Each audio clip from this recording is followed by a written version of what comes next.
one truth. And that truth is that UFOs are real. They've already done told you.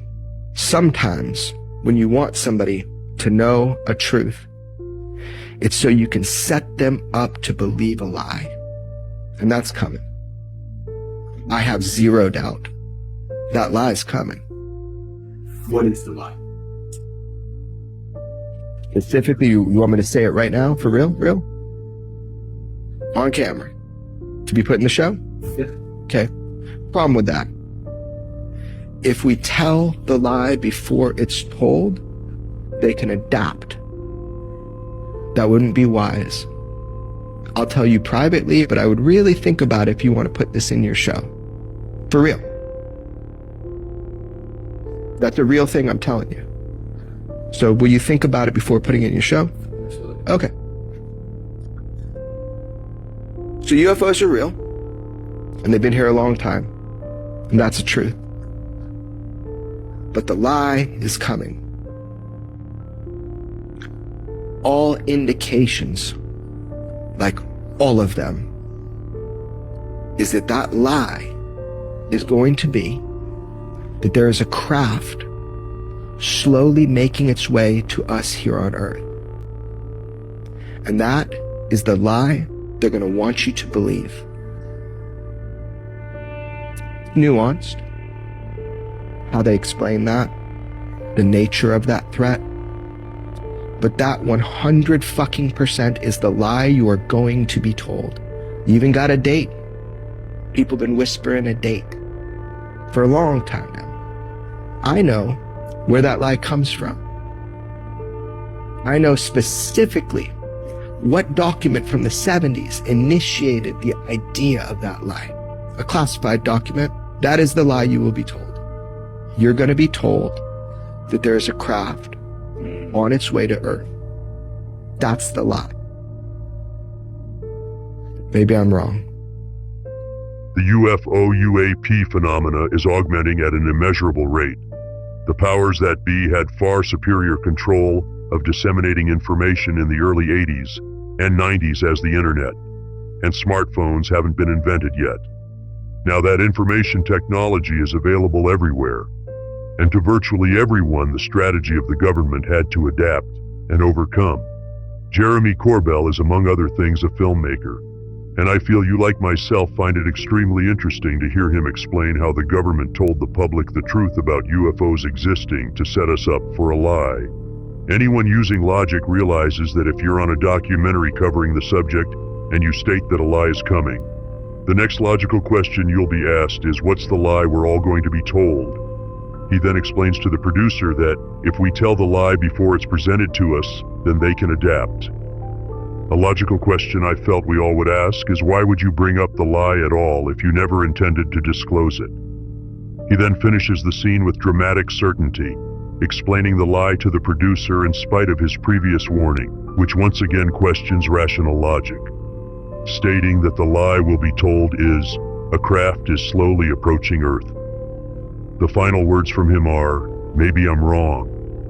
The presentation you're about to watch is called The Other Space Program, filmed on August 21st, 1997. Often hailed as the original rocket man, David Adair is an American rocket scientist, inventor, and expert in space technology. He is renowned for his groundbreaking work in advanced propulsion systems and space technology spin-off applications for industry and commercial use. At just 11 years old, Adair built his first rocket, a project that ignited a lifelong passion for science and innovation. By the age of 17, his talent earned him the Most Outstanding in the Field of Engineering Services Award from the U.S. Air Force. His remarkable achievements drew the attention of prominent figures, including Air Force General Curtis LeMay, who facilitated Adair's work on an electromagnetic fusion containment rocket. Adair is also known for his first-hand testimony on extraterrestrial technology and experiences at Area 51, contributing to his reputation as an authoritative voice on UFOs. Good evening, ladies and gentlemen, and welcome to the forum. Little green men and rocket scientist. Wow, do the two go hand in hand? I bet there's a lot more there than you realize. And I bet you're going to find out a lot of things tonight that you never even suspected or guessed. This evening that we're pleased to welcome our guest speaker, Mr. David Adair, to the Granada Forum. He's conducted his own Need to Know conference. He is a top rocket scientist. He's an international space consultant. He's an internationally recognized leader and expert in space technology. And he will be speaking to us about how he and other select individuals testified under oath before a U.S. Joint Senate and House hearing in Washington, D.C. on April 9th of this year. The subject dealt with their firsthand experience with UFOs and extraterrestrial phenomenon intelligence in top secret Air Force base known as Area 51. We'll also learn about other space programs. Additionally, Mr. Adair will talk about his new book, America's Fall from Space. This recounts the story of the U.S. space program from Wernher von Braun's beginnings building the V-2s for Nazi Germany to the horrible Challenger incident. As a rocket scientist child prodigy, he was taken by the government to work on the Navy's newest jet engines, later becoming a space technology consultant who crossed swords with NASA when he learned of the corruption and the technical problems that the Challenger shuttle faced prior to its launching. Also included will be a brief recounting of his recent experience at the Roswell 50th anniversary celebration, where he was an invited guest speaker. This is sure to be a most enlightening presentation, and questions can be asked regarding little green men afterwards. Now, please join me with a great big Granada Forum welcome to Mr. David Adair.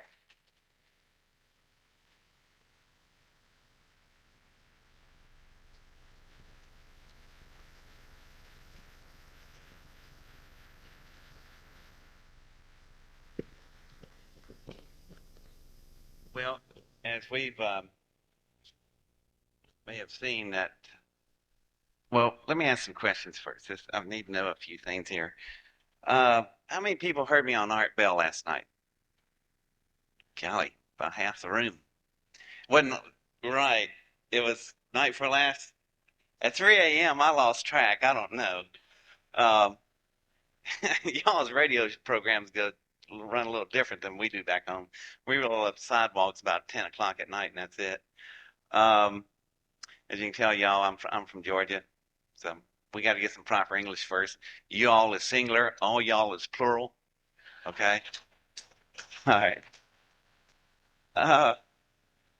And you thought this was going to be a dry lecture from a rocket scientist, didn't you? Yeah. Wrong answer. How many people here saw, well, maybe I should back up for a minute. Do you remember the last time I was supposed to be here? Well, some of you are going, no. Well, anyway, for those who didn't know, I was supposed to be here, what was it, last month? Sometimes, boy, see how good I am? Well, what happened was,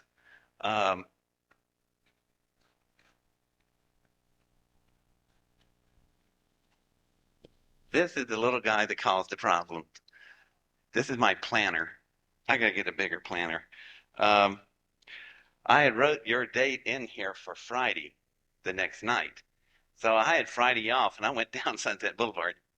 But anyway, I wrote my wrong date in the wrong place. I do that about once every 10 years, and I was 12 years overdue, so y'all got it. So normally that's not a problem. I work things out with clients and stuff, but what I wasn't ready for was the reaction, because I guess y'all really take a lot of things seriously here. Let me give you an example. When I didn't show up, it's proverbial things when the stuff hit the fan, because boy, it set off a chain reaction. First thing that happens, my wife called and goes, "What have you done?" I go, "What?" She goes, "You didn't show up at that meeting." I went, "Oh God," that was the first notice. And then she said, "All these people are calling, and there are 3 cars out in the driveway, and people are armed. They're going to go look for you. They think you've been abducted." Jeff Baker of Baker Brigade, you know, on that radio, he called me. I've left several messages. David, I don't know if you're all right or not, but there is about 5,000 phone calls on this radio station. And he said, man, there's a militia forming out there. It's going to go look for you. And all this is happening. And I'm just standing in my friend's living room going, oh my God, I'm listening to all this stuff. And so, yeah, people got really perturbed. They thought, oh, he's been taken. That's it. He's gone. They done come and got him. So, no, I just forgot to write my thing in the right day on my planner. So anyhow, I appreciate the attention. Uh, I could imagine some of my clients in corporate America, if I don't show up, fire him. He may be dead, good, but it saved us some trouble. But yeah, y'all kind of went a little upset there. So anyhow, those of you that were here, you saw a film. So I got somebody had one of my films. How many people in here saw that film? Okay, boy, quite a few of you. We have an option on programs. I was going to go through that film, and we got a problem. About a third of you have seen that, but I don't want to repeat the information again. So what we'll do, we'll kind of jump around on some of the programs, and I'll give you more details on those projects than you got on the tape. So it might take care of both sides that hadn't seen it and those who've had. Let me give you a background on what I do. I work as a TTC. That's a technology transfer consultant. And you might wonder, what is technology transfer? Well, in my particular case, it's where I take an existing space technology, something that we had built out in orbit to be used out there for a need or a service or something that we had to get done. I come along and I look at that and I go, wow, I wonder how I can redesign that and apply it into commercial applications. So the company I have is called Intersect. I'm based in Atlanta, Georgia. Now you know where got that y'all's accent. But anyway, in my company, what I do is I do a transfer. So the best way to describe that, maybe I should give you an example. See, right here you have John Young.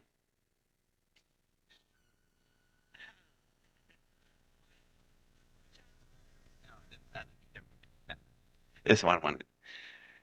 This thing right here that we have stuck on John's neck is a sensor, and it'll pick up blood pressure, pulse rate, respiratory functions. We tape them all over the body. The information is then sent from orbit back down to ground by telemetry, and the doctors sitting there can look at the astronaut's blood pressure, pulse rate, respiratory functions, and all the vital signs. I was looking at that and I was going, wow, you know what we could do with that? So we micro-miniaturize the process down. And let's say you just had a head-on collision out here or a car wreck, which I think that might be a very common event around here from what I've seen in traffic today.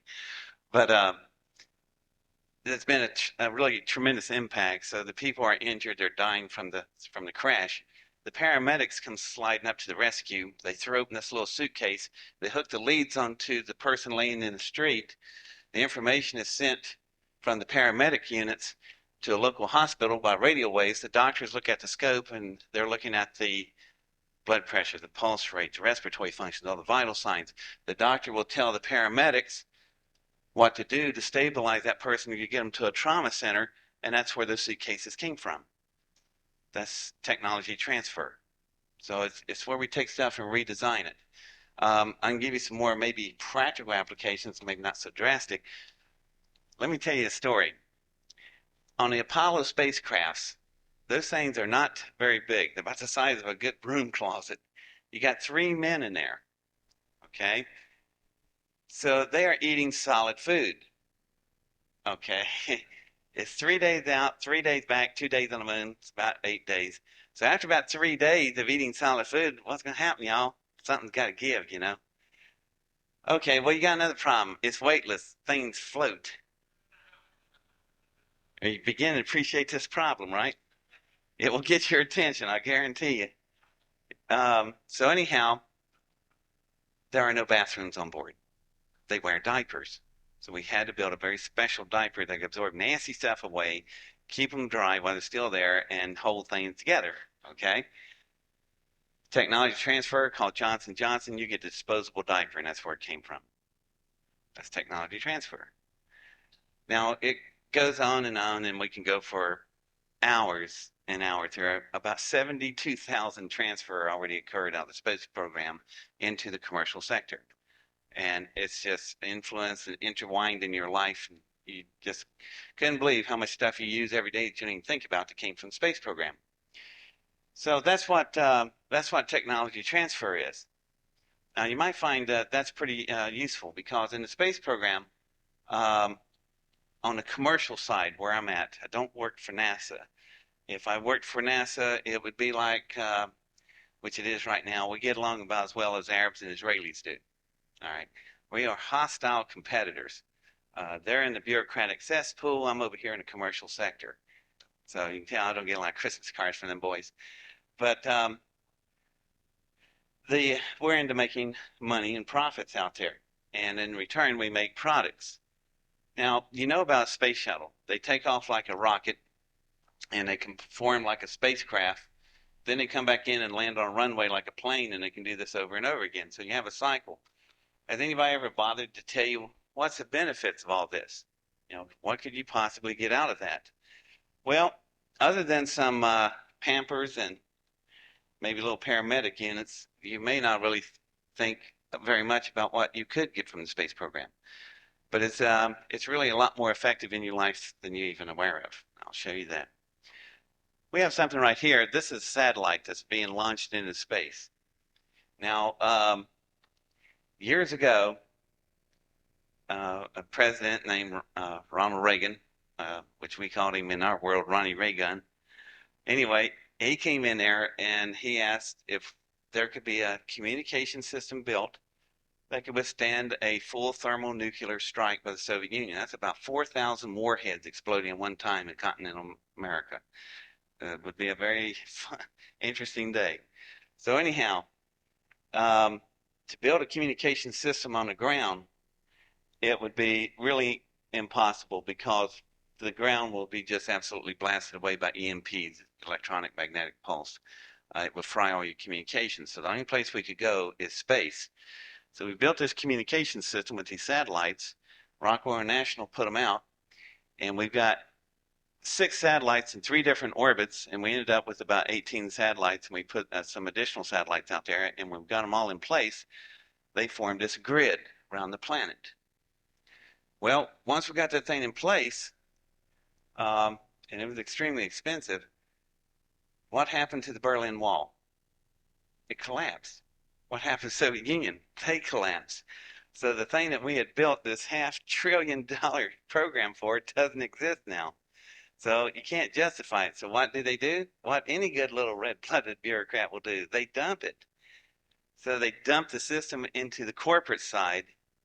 And when we looked at the whole systems and we saw it coming, one of the smaller things we get off this grid right now is called World Wide Web and Internet. Yeah, that's what it was built for. We didn't build it for you to play on internet with. I mean, come on, y'all. Think about a massive system. We couldn't afford it in the commercial sector. Military built it for a communication system to survive first strike nuclear attack. Now, what you're playing with out there is a pretty nifty system. But you think you're really big and bad on your little computer with the internet and web and talk to everybody in the world. That's kind of cool. But let me tell you something. You're only pushing less than 5% of that grid's capacity. What's in the other 95%? Good question. There is, in the commercial side, there is products and services coming that you're just not going to believe. One of the things that we can do with this system is the telecommunications. The way the system worked for the military, a ground user, such as a combat soldier or a military aircraft, can look onto any 4 satellites within the satellite grid. Those satellites will then initiate a search system where we will start locking onto the systems. And with that, we can tell whether you're a ground base or sea base or an air base object. We can tell how fast you're moving within a fraction of 1 mile per hour. We can estimate your ETA, the estimated time of arrival within a millionth of a second, and all this acquisition data is occurring in 1 nanosecond, 1 billionth of a second. We're pretty fast out there with that. So anyway, once this system right here goes into effect, the first thing to happen, well, let me give you a little dates here. We got the grid in at the very last satellite parked in the system came online August 1st, 1991. What happened the next day? Gulf War, Kuwait is invaded. And we're all sitting there looking at this going, this is too good.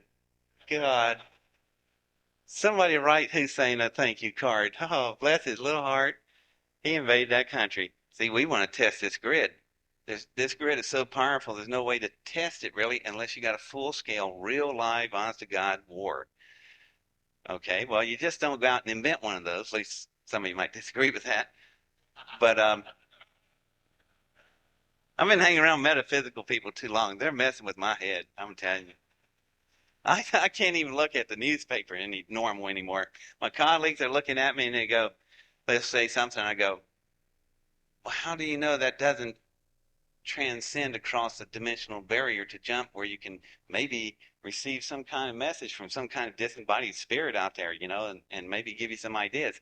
And they're looking at me going, David, what have you been smoking? So I said, never mind.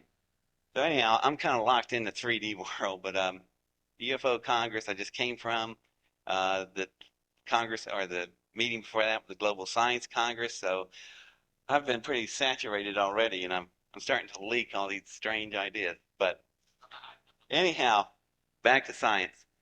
One of the first things we did with Grid when Hussein did that nifty little invasion was this system could now demonstrate its capabilities. A lot of this technology hadn't been used yet. Let me explain something to you, or ask you a question. I'm sure did anybody watch the Gulf War on TV? Stupid question. Who did not watch it? Bless your hearts. I'm with you guys. But anyway, y'all watched the Gulf War, and it was like one of the neatest, technological soap operas going on. All this technology we hadn't even tried yet. We've had different pieces of it coming together, but not everything at one time. Believe me, we dumped everything we had at that guy. So if you thought about it, here you have an aircraft carrier sitting out in the Gulf, Persian Gulf. It fires at a Tomahawk missile, a cruise missile. This thing goes sailing out of the ship, spreads its wings, and takes off. It's going to fly about 300 feet, sometimes as low as 100 feet off the ground. But that's about the height of a 10-story window. It's going to fly about 450 miles, like what, from here to San Francisco? It's about the same distance.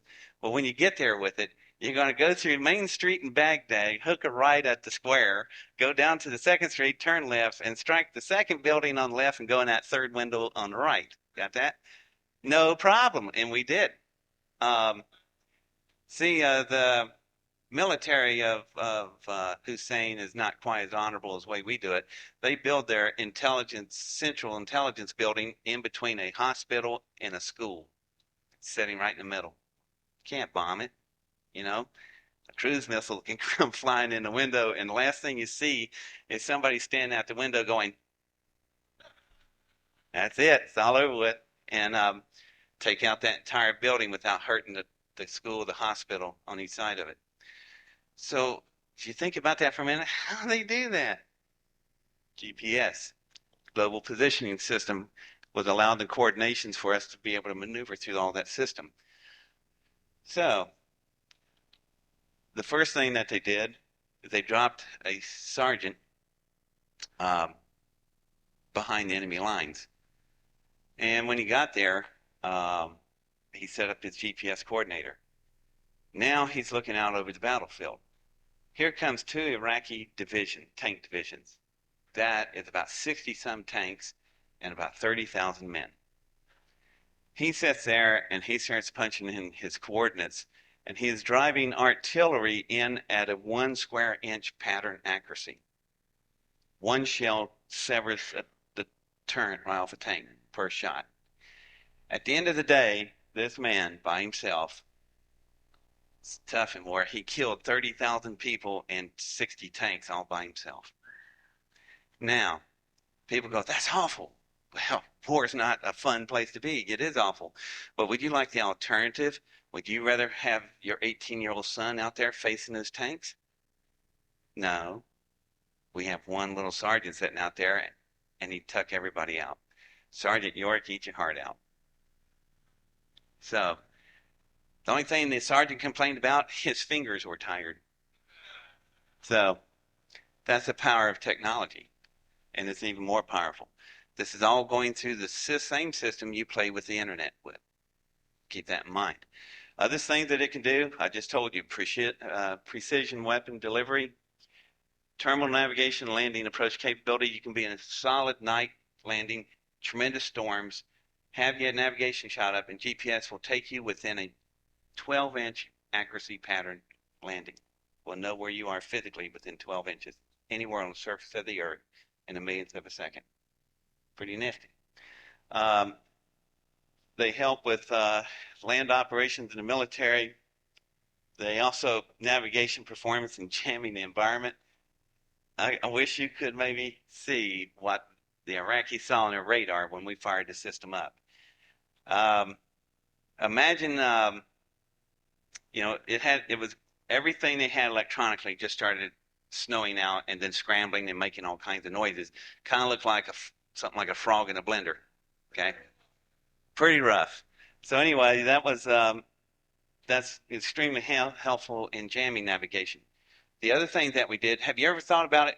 In the entire war was an air war. Basically, we had a lot of people on the ground, but the real assaults were occurring. We flew almost 1,500 attack missions. We had a lot of pilots shot down, but only a few captured. So what's going on? When the plane would go down and crash, and even if the pilot's unconscious, the GPS systems go off, and we know where that pilot is laying on the ground within 12 inches. We send in a Delta force that obliterates everything in the area. We pull the pilot out and go home. The Iraqis think, well, why are the Americans doing a major offensive in this area?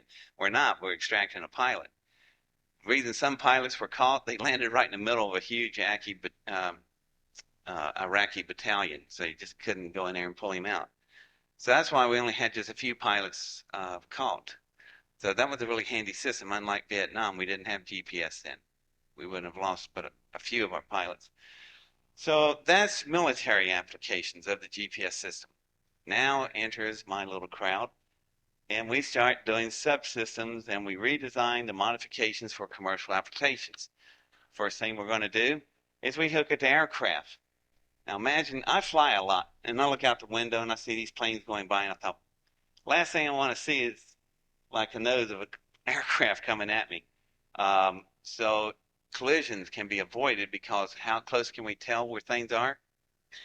12 inches. So next time you're in a rainstorm at night coming in for a landing and you know there's other aircraft all around you, the pilots know where everybody's at just as if it's clear day. So they can come in for a landing. Other things we can do, vehicle monitoring, so we can tell me cars are locked into place and then tell the city governments, y'all got to do something about that bottleneck over there. In this town's particular case, I don't know what you're going to do about it. You got more bottlenecks than a dog's got fleas. So law enforcement can use the system. Might not like this one. A guy way out in the desert, right? Locks on GPS. You go whizzing by. He knows how fast you're going in a fraction of 1 mile per hour. Hey, David, wait a minute. This is not so good. So anyway, we can take tankers out of the harbor when they're fogged in. That's a real advantage. And there are other systems that we're going to do. Now this system I am in the process of building right now, is extremely political. There's a problem with the politics of this type of technology I'm about to do, and I'm sure y'all have something to say about it. Right now, in the state of Florida, there are 3,000 convicted felons. Some of these guys wielded axes and killed a bunch of people. The Attorney General has to release these people. Have to. He's being ordered by the United States Supreme Court to release them. You know why? They violated their civil rights because the prisons are too crowded in Florida, so they've got to release them.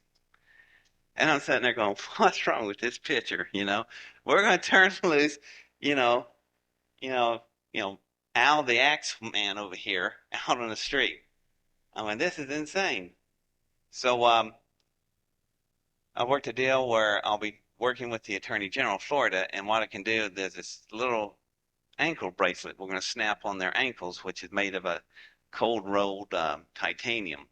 Unless he's got a diamond laser, he's going to have to cut his foot off to get this thing off. It will send out a beaker monitoring him 24 hours a day, and we'll know where he's at within a 12-inch radius. If he commits a crime, it will also locate time, date, and place, which you can use in a court of law for prosecution. So they may be walking on the street, but they're still totally under arrest. All right, that sounds pretty good. Now, you can't inject anything into them because that violates their constitutional rights. Do you know that a felony prisoner has one-third more rights than you do? Check it out. So the next technology I'm doing that just to get a system in place, and I'll use these prisoners for a good example. But the next thing I want to do, you might have a problem with it first, but listen, hear me out. You can bring your child to me, and I will fire a little air gun, and I can inject a chip into this child's body. Now, you take your child home, and you might think, well, wait a minute, that sounds like Big Brother. Only the parents are going to have the codes, and I can create a self-repetition, self-destroying system, so if it ever tries to be activated without the proper activation that only the parents have, it disintegrates. If you lose your code, you will have to come in. I'll give you a new code and reprogram Junior there without bothering anything in the body. And you go back out because I don't have the code. No human on the planet will have the code but you. And we can't even extract it out. So that eliminates Big Brother out of the picture. Now, that child's out there playing in their yard, and she just suddenly, you go in to get something to drink, come back out, and your child's gone. Your little girl's gone. You call in the code activates it, and we'll track that child anywhere within 12 inches on the surface of the planet. We can do it in 1 millionth of a second. We'll notify the police, let them